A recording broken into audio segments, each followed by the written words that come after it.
Welcome to MK7 TV. Sathupalli MLA doctor Matta Ragamayi Dayanand గారు ఈరోజు assembly సమావేశాల్లో మాట్లాడుతూ సత్తుపల్లిలో సింగరేణి కాలుష్యం వల్ల ప్రభావిత ప్రాంతాల్లో 300 ఎకరాల మామిడి తోట నష్టం వచ్చింది. దాని గురించి వ్యవసాయ మంత్రి శ్రీ తుమ్మల నాగేశ్వరరావు గారికి డిప్యూటీ సీఎం శ్రీ బట్టి విక్రమార్క గారికి వినతి పత్రం ఇవ్వడం జరిగింది.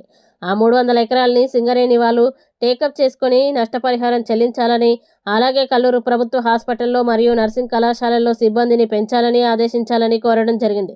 ప్రశ్నలకు బదులు ఇస్తూ అటవీ శాఖ మంత్రి కొండా సురేఖ గారు సభ్యురాలు తెలియజేసిన ప్రశ్నని నోట్ చేసుకోవడం జరిగిందని, సంబంధిత శాఖ అధికారులను తెలియజేశారని బదులు ఇవ్వడం జరిగింది. ధన్యవాదాలు అధ్యక్ష. ఈరోజు మా సత్తుపల్లి సింగరేణి ప్రభావిత ప్రాంతం మీ అందరికీ తెలిసిందే అధ్యక్ష. ఈ సత్తుపల్లిలో సింగరేణి వాళ్ళు చాలా వరకు తీసుకున్నారు. కాకపోతే ఇంకా చాలా మంది రైతులు చుట్టుపక్కల ఏరియాల్లో ఉన్న వాళ్ళు సుమారు 300 ఎకరాలు మామిడి తోటలు ఉన్నాయి అధ్యక్ష. అవి ఆ కాలుష్యం వల్ల పంట నష్టం ఉంటుంది. ఆ మామిడి కాయలు కూడా నల్లగా ఉండడం వల్ల వాళ్ళు మార్కెట్లో కూడా అమ్ముకోలేకపోతున్నారు. కనుక వాళ్ళు అందరూ మన తుమ్మల నాగేశ్వరరావు గారికి అలాగే మన డిప్యూటీ సీఎం గారికి కూడా వాళ్ళందరూ రిప్రజెంటేషన్ ఇవ్వడం జరిగింది అధ్యక్ష.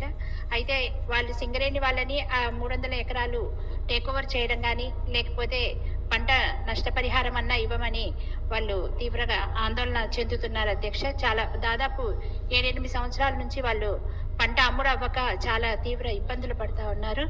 అలాగే అధ్యక్ష, ఇక గవర్నమెంట్ హాస్పిటల్స్ ఇష్యూకి వస్తే మా కల్లూరులో వైద్య విధాన పరిషత్ కింద 30 బెడెడ్ హాస్పిటల్ కొత్తగా కన్స్ట్రక్షన్ అయ్యింది అధ్యక్ష. కాకపోతే అక్కడ 100 నుంచి 150 మంది పేషెంట్స్ డైలీ వస్తూ ఉంటారు. కాకపోతే క్యాడర్ స్ట్రెంత్ లేదు అధ్యక్ష. ఉన్నది 1-2 డాక్టర్స్ మాత్రమే, అది కూడా కాంట్రాక్ట్ బేసిస్ వాళ్ళు ఉన్నారు. కనుక తక్షణమే దయచేసి మీరు ప్రభుత్వానికి మా తరఫున మీరు ఆదేశించండి అధ్యక్ష. తొందరగానే క్యాడర్ స్ట్రెంత్ ఇస్తే హాస్పిటల్ ఇంకా డెవలప్ అవుతుంది. అలాగే నర్సింగ్ కాలేజీ కూడా ఇప్పుడు 2nd ఇయర్ రన్ అవుతుంది. ఇయర్కి 60 మెంబర్స్ చొప్పున ఇప్పుడు 120 మెంబర్స్ ఉన్నారు స్టూడెంట్స్. అయినా కూడా వాళ్ళకు కూడా క్యాడర్ స్ట్రెంత్ లేక ఇబ్బందులు ఎదుర్కొంటున్నారు అధ్యక్ష. కనుక నర్సింగ్ కాలేజీ కూడా క్యాడర్ స్ట్రెంత్ ఇవ్వాలని తక్షణం ఆదేశించమని కోరుతున్నాను.